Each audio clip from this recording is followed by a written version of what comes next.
Ok, vamos começar agora pelo capítulo 13, a besta que emerge do mar. Temos aí mais um exemplo de quiasmo em relação ao capítulo 17. Vi uma besta que saía do mar, tinha 10 chifres e 7 cabeças, com 10 coroas, uma sobre cada chifre e em cada cabeça um nome de blasfêmia. Daniel fala no capítulo 7, versículo 3. 4 grandes animais, cada um diferente dos outros, subiram do mar. Porque eu já comecei a traçar esse paralelo aqui entre Daniel e Apocalipse 13. Porque, queridos, a própria Bíblia explica o que significa animais subirem do mar. Por exemplo, se você olhar Apocalipse 17:15, está dizendo assim, ó, mar significa multidões, nações diversas. E disse-me, as águas que viste, onde se assenta a prostituta, são povos e multidões, nações e línguas. Em Daniel 7:17 diz que os animais significam reinos. Os 4 grandes animais são 4 reinos que se levantarão na terra. Os chifres são reis. Você pode conferir a definição em Daniel 7:23-25. Ele me deu a seguinte explicação. O 4º animal é um 4º reino que aparecerá na terra, será diferente de todos os outros reinos e devorará a terra inteira, despedaçando-a e pisoteando-a. Os 10 chifres são 10 reis que sairão desse reino. Depois deles, um outro rei se levantará, e será diferente dos primeiros reis. É o anticristo. Ele falará contra o Altíssimo, oprimirá os seus santos e tentará mudar os tempos e as leis. Os santos serão entregues nas mãos dele por um tempo, tempos e meio tempo. Aí, se você voltar lá para Apocalipse 13, versículo 2, você vai ver o seguinte. A besta que vi era semelhante a um leopardo, mas tinha pés como as de urso, boca como a de leão. O dragão deu à besta o seu poder, o seu trono e grande autoridade. Bom, o que a gente viu? Massa trata-se de multidões. Quando ele fala animais, são reinos. Se ele fala chifre, são reis, certo? Então você vê aí animais, o leopardo, o urso, o leão. Ele é um animal bem misturado, certo? E quando ele fala que o dragão deu a besta, ou seja, o dragão é Satanás. A besta é esse sistema aí de governo, esses governos que fizeram aliança e formaram essa besta. Aí, se você for reparar, lá em Daniel 7, 4, 7, eu sempre vou estar fazendo um paralelo entre Apocalipse e Daniel. Então, hora ou outra você vai me ouvir lendo Daniel, alguns trechos de Daniel, hora eu volto para Apocalipse 13, ok? Por isso que é importante que você acompanhe. Aí em Daniel 7, 4, 7, você dá uma olhada lá, tá assim, ó. O primeiro animal parecia um leão. Olha que a semelhança com Apocalipse 3, 2. O primeiro animal parecia um leão, tinha as asas de águia. Eu observei até que suas asas foram arrancadas e ele foi erguido do chão de modo que levantou-se sobre os seus 2 pés como um homem e recebeu o coração de um homem, tá? A seguir eu vi um segundo animal que tinha a aparência de um urso. Ele foi erguido por um dos seus lados e na boca, entre os dentes, tinham 3 costelas. E lhe foi dito, levante-se e coma quanta carne puder. Depois disso, vi um outro animal que se parecia com um leopardo, e nas costas tinha 4 asas, como as asas de uma ave. Esse animal tinha 4 cabeças e recebeu autoridade para governar. Na minha visão à noite, vi ainda um 4º animal, aterrorizante, assustador e muito poderoso, que tinha grandes dentes de ferro, com os quais despedaçava e devorava suas vítimas, e pisoteava tudo o que sobrava. Era diferente de todos os animais anteriores, e tinha 10 chifres, ou seja, provavelmente é o mesmo animal que João vê no Apocalipse 3, 2, que é a mistura de todos esses animais, formou essa besta, entendeu? Isso quer dizer que são reinos que surgiram em épocas diferentes, com características diferentes, mas que essa última besta, ou seja, esse último império que surgirá, ele terá características de cada um desses outros impérios que já existiram. Você está conseguindo compreender? Não é difícil, não fica complicado de compreender agora. Aí você vai lá para Daniel 7, continuando em Daniel 7, mas vai para o 20 e 22. E também quis saber sobre os 10 chifres da sua cabeça e sobre o outro chifre que surgiu, para ocupar o lugar dos 3 chifres que caíram. O chifre parecia mais robusto que os demais e tinha olhos e uma boca que falava com arrogância. Enquanto eu observava, esse chifre guerreava contra os santos e os derrotava. Veja essa informação. Até que o ancião veio e pronunciou a sentença a favor dos santos do Altíssimo e chegou a hora de eles tomarem posse do reino. Ele não está falando aqui de algo que aconteceu antes de Cristo ou um pouco depois de Cristo com a invasão do Império Romano ou a época em que o grego também chegou a invadir ou a Babilônia mesmo. Não, ele está falando aqui de tempos futuros. Porque chegou a hora em que deles tomarem posse do reino. Isso é para tempos futuros. Alguns estudiosos acham que as 7 cabeças se refere aos seguintes impérios. E estes impérios que eu vou falar agora, por sua vez, estão diretamente relacionados à perseguição ao povo de Deus. Mas essas 7 cabeças que eu estou falando é referente a Apocalipse 17:16, que fala assim, que os 10 chifres que viste na besta são os que odiarão a prostituta e a colocarão desolada e nua e comerão sua carne e queimarão no fogo. Esses 7 impérios são Egito, Assíria, Babilônia, Medopérsia, Grécia, Roma Imperial, que existia na época de João, e o 7º seria Roma Papal, que ainda não existia na época dele. Né? Houve um tempo de supremacia papal, né? E muitos cristãos, principalmente os judeus, foram perseguidos e mortos pela Santa Inquisição. Isso aí está, né, na história. Quando você lê em Apocalipse 17:16, traçando um paralelo, claro, com Apocalipse 13, que ele fala da besta com 7 cabeças e 10 chifres, aí você lembra de como ele fala que a prostituta colocaram ela desolada e nua. O que você lembra? Você lembra de como Roma foi destruída, né? E alguns estudiosos acreditam que, como foi destruída pelos povos bárbaros, eles citaram as 10 tribos, né? Essas 10 tribos têm relação com os 10 chifres, né? Que leva a uma semelhança muito grande com o Império Romano, à época. Aí ele citou aqui uns 10 tribos, reino dos vândalos, dos burgúndios, ostrógodos, anglo-saxões, visigodos, suevos, francos, hunos, alanos e lombardos. Então, eles acreditam, os estudiosos acreditam, tudo leva a crer que vai ser da mesma forma, vai seguir a mesma lógica. Aí ele fala, né, Apocalipse 17:10, que a besta, 11, a besta que era e já não é ela também o 8º, é do 7 e vai à perdição. É como se fosse o quê? Como ele explicou, a besta ela tem características de outros reinos. Então, ela era, já não é também o 8º, porque ele citou 7, não foi? São 7 cabeças. É do 7 e vai à perdição. Porque ele falou anteriormente que são 7 reis, 5 já caíram, um existe, um ainda não é vindo, e quando ele vier, convém que dure um pouco de tempo. Então, está relacionado com essa lógica desses reinos que eu acabei de citar. Só por curiosidade, quando ele fala da besta que surge do mar, e às vezes as pessoas, muitos estudiosos atrelam justamente, faz um link com a questão de Roma, se você reparar quando ele fala que se levantou do mar, realmente são muitos povos, está explicado. Mas repare, só por curiosidade, a Itália, ela é um país que está cercado pelo mar Adriático, Mar Jônico, Mar Mediterrâneo, Mar Tirreno, enfim, tem uma certa lógica mesmo, e Roma está bem ali. Bom, como eu havia dito em áudios anteriores, a Bíblia explica a própria Bíblia. Eu vou aqui ler para vocês um trecho de Daniel 2, 31 a 45, que reforça o que está escrito justamente em Apocalipse 13, né? Vamos lá. Abra sua Bíblia aí e acompanhe. Tu olhaste, ó rei, e diante de ti estava uma grande estátua. Ele está se referindo aqui ao sonho que Nabucodonosor teve. Uma estátua enorme, impressionante, e sua aparência era terrível.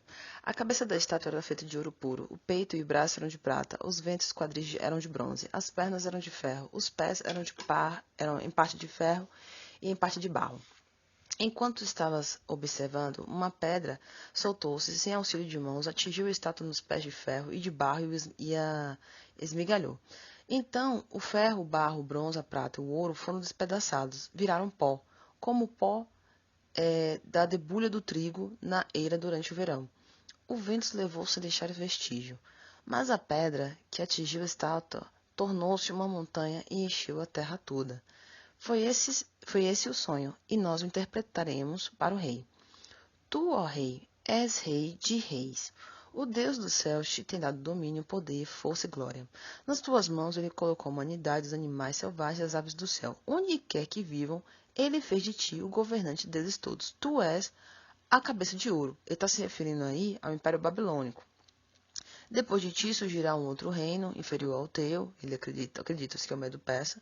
Em seguida surgirá um terceiro reino, o reino de bronze, que governará sobre toda a terra, que é o grego, Alexandre o Grande. E finalmente haverá um quarto reino, forte como o ferro, pois o ferro quebra e destrói tudo. E assim como o ferro a tudo despedaça, também ele destruirá e quebrará todos os outros, o Império Romano. Como viste, os pés e os dedos eram em parte de barro e em parte de ferro. Isso quer dizer que esse será um reino dividido, mas ainda terá um pouco de força, um pouco da força do ferro, embora tenhas visto o ferro misturado com barro. Assim como os dedos eram em parte de ferro e em parte de barro, também esse reino será em parte forte e em parte frágil. E como viste, o ferro está misturado com barro. Isso quer dizer que se procurará fazer alianças políticas por meio de casamentos. Mas essa união não se firmará, assim como o ferro não se mistura com barro. Na época desses reis, ele fala, o Deus dos céus estabelecerá um reino que jamais será destruído e que nunca será dominado por nenhum outro povo. Destruirá todos esses reinos e os exterminará, mas esse reino durará para sempre. Aí está falando de que reino? Messiânico. Então isso é para os tempos futuros. Esse é o significado da visão da pedra que se soltou de uma montanha. Aí ele já explica sobre esse reino. Sem auxílio de mãos, pedra que esmigalhou o ferro, o bronze, o barro, a prata e o ouro. O Deus poderoso mostrou ao rei o que acontecerá no futuro. O sonho é verdadeiro, a interpretação é fiel. Aí em Apocalipse 13, ilustração paralela 13, do 3 a 8. E vi uma dessas cabeças como ferida de morte, e sua chaga mortal foi curada, e toda a terra se maravilhou após a besta. Ferida de morte. Vamos fazer uma parada aqui só para explicar um detalhe. Muitos estudiosos acreditam que essa ferida de morte, essa chaga mortal que vai ser curada, é o que justifica a ressurreição do Império Romano, ou a Era Papal, né? Porque a história mostra que o poder dos papas ele vinha naufragando desde a Revolução Francesa, lá em 1789. Na época, a razão começava a reinar sobre a fé e os estados modernos estavam dispostos a separar religião de política. Então, durante o século XIX, as propriedades das igrejas foram saqueadas e seus territórios viviam sob constante ameaça. Tanto que o imperador francês Napoleão Bonaparte chegou a sitiar o Vaticano e prendeu o Papa Pio, acho que foi o Papa Pio VII, e com a tentativa realmente de diminuir o poder do catolicismo na França. Ele manteve o Papa confinado por uns 4 anos. Então, você vê que nesse momento a ferida, a chaga mortal, né, foi o que matou o reino papal, a Roma papal. É o que se chegou à conclusão, né? Que foi justamente nessa época que a igreja começou a perder influência. Adoraram, vamos continuar. E adoraram o dragão que deu à besta o seu poder, e adoraram a besta, dizendo: quem é semelhante à besta, quem pode batalhar contra ela? E foi-lhe dado uma boca para proferir grandes coisas e blasfêmias, e deu-lhe poder para agir por 42 meses, e abriu a sua boca em blasfêmias contra Deus, para blasfemar do seu nome, do seu tabernáculo, dos que habitam no céu. E foi-lhe permitido fazer guerra aos santos, e venceu-os, e deu-lhe poder sobre toda tribo, língua e nação. Adoraram todos os que habitam sobre a terra, esses cujos nomes não estão escritos no livro da vida do Cordeiro que foi morto desde a fundação do mundo. Embora essa é que tá.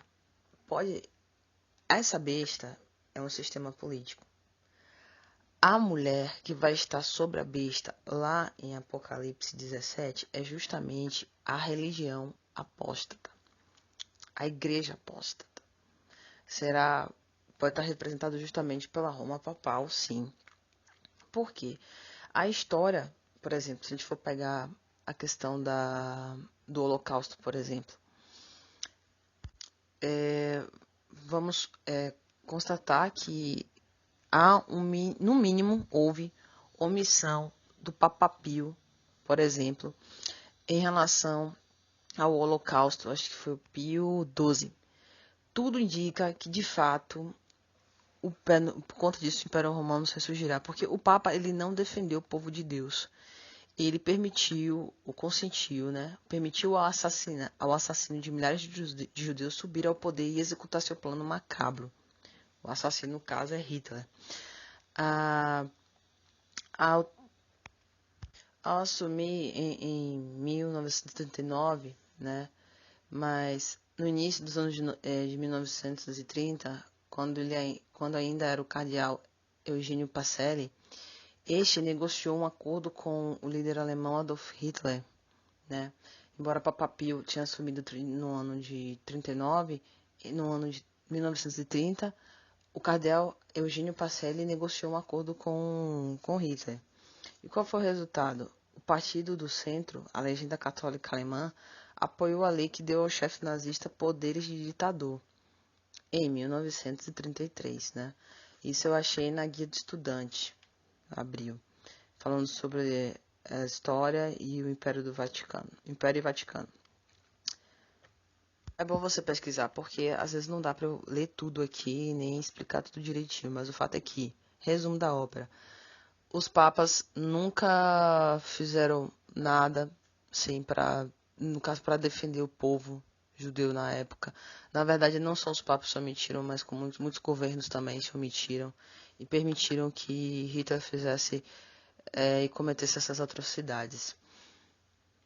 Então, não é porque é uma igreja, porque parece piedosa, que significa que ela pertence a Deus ou que ela vai ter misericórdia do povo de Deus. Não, não, não. Pelo contrário, a história mostra que ela mesma participou, ou foi omissa, ou ela participou ativamente da perseguição dos santos do Senhor. O exemplo disso aí é a Santa Inquisição, que ninguém pode negar. Então, não se espante quando estiverem matando ou perseguindo em nome de Deus. Vamos continuar aqui com a besta que saiu da terra agora. E Apocalipse 13, 11, 18. E vi subir da terra outra besta, e tinha 2 chifres semelhantes ao de um cordeiro, e falava como um dragão. Veja, sua aparência não condiz muito com suas atitudes, né? E exerce todo o poder da primeira besta na sua presença, e faz que a terra e os que nela habitam adorem a primeira besta, cuja chaga mortal foi curada. Notadamente fez alianças e apoia a besta que surgiu do mar, né? E faz grandes sinais, de maneira que até fogo faz descer do céu à terra, à vista dos homens, e engana os que habitam na terra com sinais que lhe foi permitido que fizesse em presença da besta. Dizendo aos que habitam na terra que fizesse uma imagem à besta, e que recebera a ferida da espada, e vivia. E foi-lhe concedido que desse espírito à imagem da besta, para que também a imagem da besta falasse, e fizesse que fossem mortos todos que não adorassem a imagem da besta. Aí eu me lembro da situação de Daniel, quando foi erguida a estátua, e que eles tinham que adorar, senão eles seriam jogados na fornalha. Mesma coisa. E faz que a todos, pequenos e grandes, ricos e pobres, livres e servos que lhes sejam posto um sinal na mão direita e nas suas testas, para que ninguém possa comprar ou vender, senão aquele que tiver o sinal, ou o nome da besta, ou o número do seu nome. Aqui há sabedoria, ele fala. Aquele que tem entendimento, calcule o número da besta, porque é número de homem. E seu número é 666. Alguns estudiosos acreditam que os Estados Unidos seria a besta que emerge da Terra. Geralmente o pessoal da Adventista, eles que afirmam isso. Como na Bíblia água significa muitos povos, terra é justamente o contraponto. Então, é como se valesse o mesmo raciocínio. Quando se pensa que bestas ou animais representam reinos ou poderes. Então, não poderia ser essa besta que surge da terra o próprio Inico, o próprio anticristo.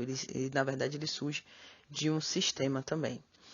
Uma das razões para se acreditar que esse poder representa os Estados Unidos remota a sua colonização.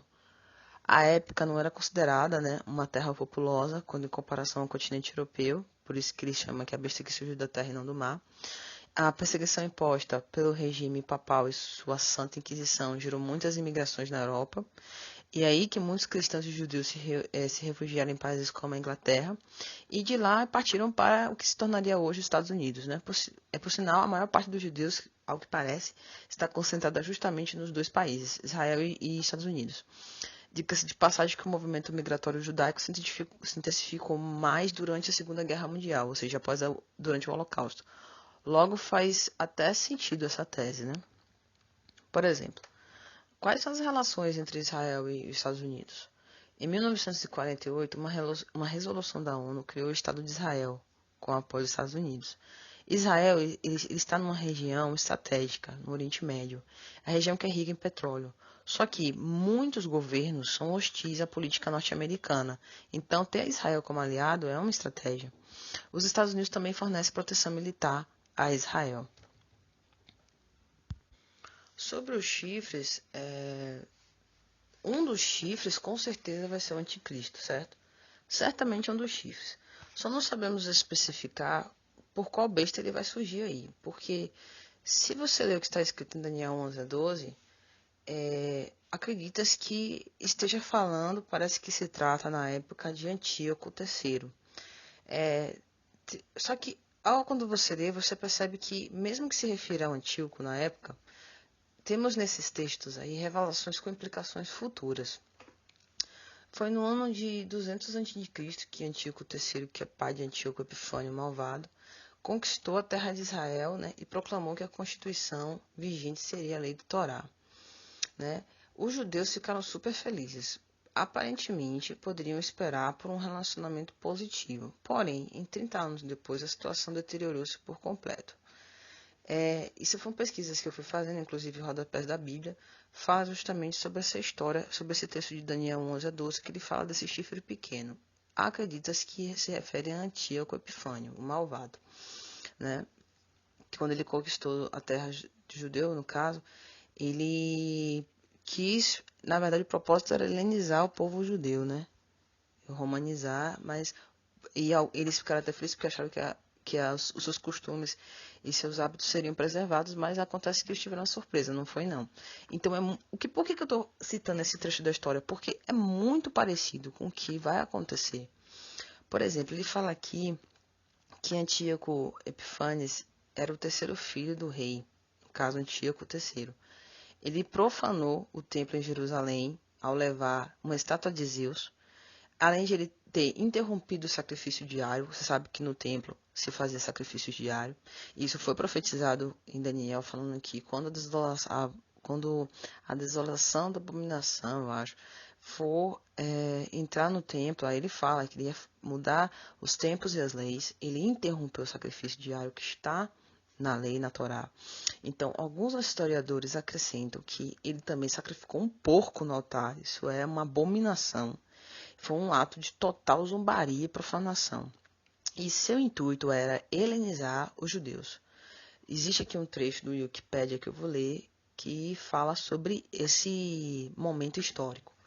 Aí ele fala aqui, ó, durante o reinado do seu pai, Antíoco III, né, tinha sido concedida ampla autonomia aos judeus em sua religião. Ele está falando do seu pai, o do seu pai que está se referindo é de Antíoco Epífanes, o malvado, que se encontrava dividido em 2 partidos, um dito piedoso e outro que favorecia a helenização e romanização, ou seja, aqueles, veja como que não se parece com o que está escrito, são aqueles que se mantêm fiéis aos princípios do mandamento, fiéis a Deus, e aqueles que não não viam problema nenhum, helenizar ou romanizar a Israel, os judeus. Aí fala aqui, por razões financeiras e portarem os chamados dotes, Antíoco apoiou este partido. Ele está falando daqueles judeus que apoiavam a helenização. E permitiu ao sumo sacerdote Jasão a construção de um ginásio, que é uma instituição, né, para a educação de jovens, de acordo com os modelos e os moldes da cultura grega, em Jerusalém. Em 172 a.C., Antíoco aceitou o dote de Menelau, nomeando para o cargo de sumo sacerdote, no lugar de Jasão. Em consequência desse ato de aceitar o dote, um exército liderado por Jasão apoderou-se de praticamente toda a cidade de Jerusalém em 169 a.C. Veja a bagunça. Matando os simpatizantes de Menelau. Em 167 a.C., Antíoco, que regressava de uma campanha ao Egito, conquistou Jerusalém. É sempre um tomando do outro, tá entendendo? Então, a cidade perdeu seus privilégios e passou a ser permanentemente controlada por soldados. Então, Antíoco procurou a força estabelecer a romanização ou helenização.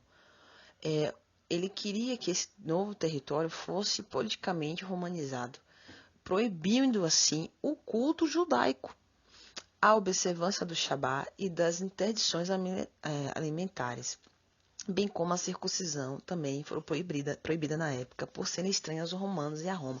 Então, o que você vê aqui? Você vê aqui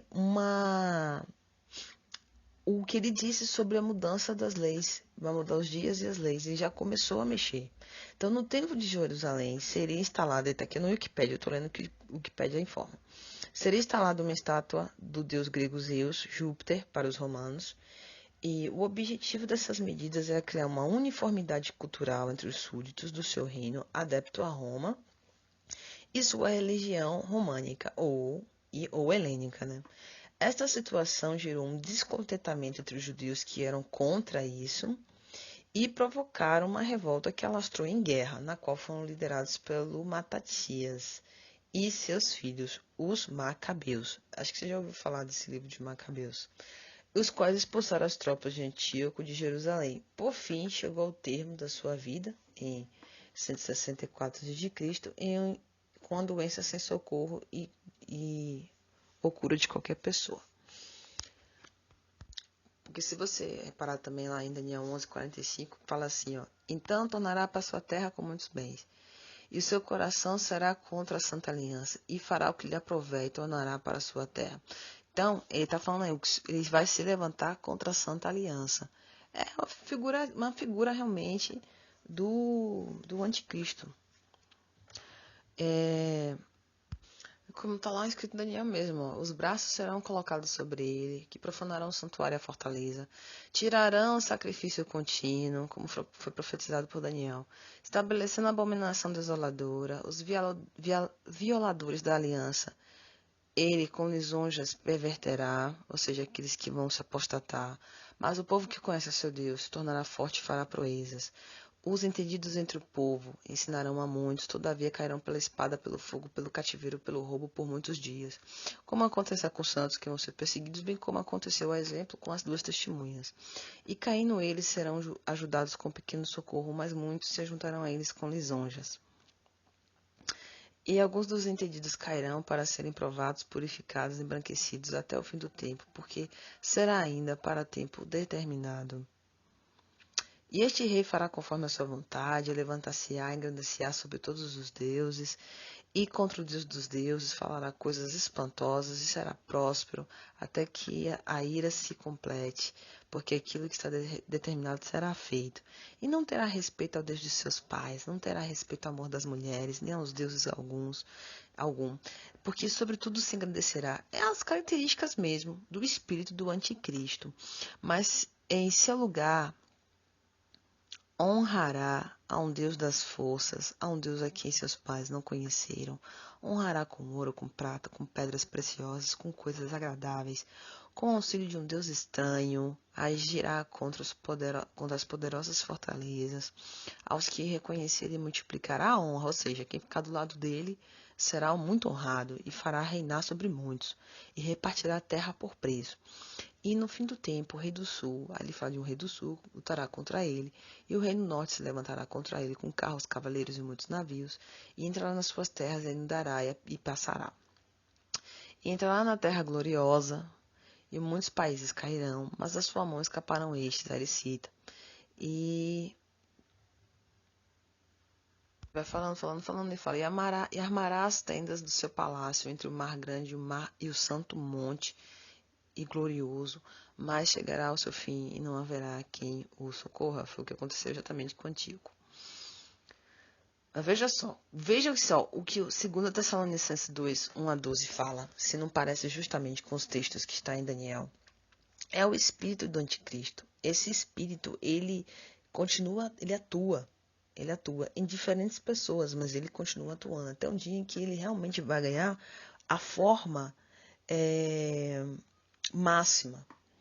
Ora, irmãos, 2 Tessalonicenses 2, ele fala assim, ora, irmãos, rogamos-vos pela vida do nosso Senhor Jesus Cristo e pela nossa reunião com ele, que não vos movais facilmente do vosso entendimento, nem vos perturbeis, quer por espírito, quer por palavra, quer por epístola, como de nós, como se o dia de Cristo estivesse já perto. Ele sabia que não ia ser lá naquele momento. Ninguém de maneira alguma vos engane, porque não será assim, sem que antes venha a apostasia, ou seja, isso é condicionante, tem que ocorrer a apostasia primeiro. E se manifeste o homem do pecado, o filho da perdição, o qual se opõe e se levanta contra tudo que se chama Deus, ou se adora, de sorte que se assentará como Deus no templo de Deus, querendo parecer Deus. Olha só, isso aconteceu em relação a Antíoco há tempos atrás, antes de Paulo pensar em nascer. Agora Paulo está falando sobre algo que vai acontecer no futuro. Veja se não é a mesma, há muita semelhança com o que aconteceu na época do Antíoco. Na época que Daniel profetizou, a mesma coisa, é o mesmo espírito sempre atuando. Como eu falei, vou repetir. O qual se opõe, se levanta contra tudo que se chama Deus ou se adora, de sorte que se assentará como Deus, no templo de Deus, querendo parecer Deus. Ou seja, o templo realmente será erguido. No caso do terceiro templo. Não vos lembrais de que estas coisas vos dizia quando ainda estava convosco? E agora vós sabeis que o que o detém, para que o seu próprio tempo seja manifestado. Porque o mistério da injustiça opera. Olha como ele falou, o mistério da injustiça opera, essa força, esse espírito do anticristo. Somente há um que agora o retém, até que do meio seja tirado. Veja bem, muitos usam esse texto para justificar aqui a seguinte teoria, de que esse que detém a manifestação do anticristo é justamente o Espírito Santo. Não tem lógica nenhuma isso daí, porque eles acreditam no seguinte, quem é pré-tribulacionista, que a igreja será arrebatada antes da manifestação do anticristo, certo? Então, o Espírito de Deus vai tirar a igreja daqui, que é o Espírito que impede que o anticristo se manifeste. Bom, se o Espírito tira, ele vai sair da terra. Então, aqueles que ficarem, segundo essa teoria, vão sofrer a perseguição imposta pelo anticristo, isso incluindo o povo judeu. Só que, veja bem, se com o Espírito Santo já não está fácil suportar as provações. Imagine alguém ser capaz de fazer qualquer coisa sem o Espírito Santo na Terra. Não tem lógica. Não tem lógica isso aqui. Entendeu? Então não é o Espírito Santo que está impedindo.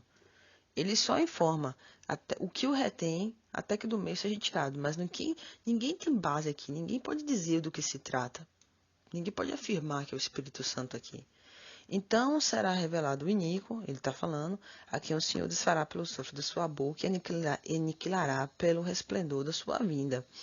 A esse cuja vinda, a vinda de quem? A vinda do iníquo, é segundo a eficácia de Satanás, com todo o poder, sinais e prejuízo de mentira. Veja bem, se a gente voltar lá, aquela frase, porque já o mistério da injustiça opera, somente há um que agora o retém até que do meio seja retirado.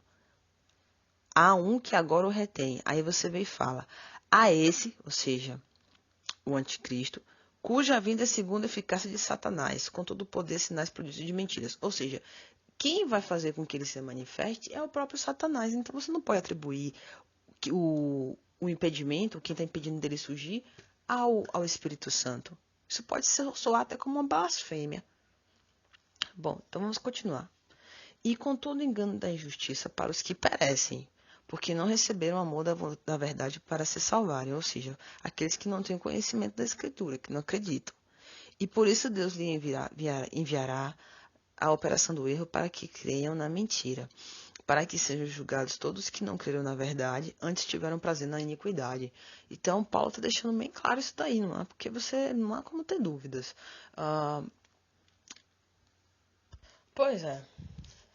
Então, mesmo que tenha sido em épocas diferentes, é notável que o espírito do anticristo está sempre presente.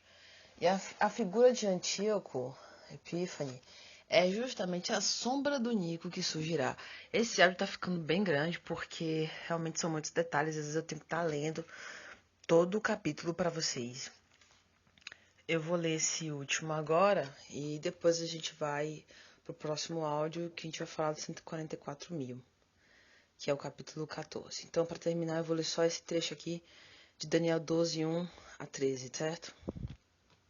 Ou melhor, né? É necessário. Eu já até li. Você pode ler em casa, então. Daniel 12, de 1 a 13, e faça a comparação. Ele fala, pelo menos aqui no último versículo, bem-aventurado que espera e chega até 1335 dias.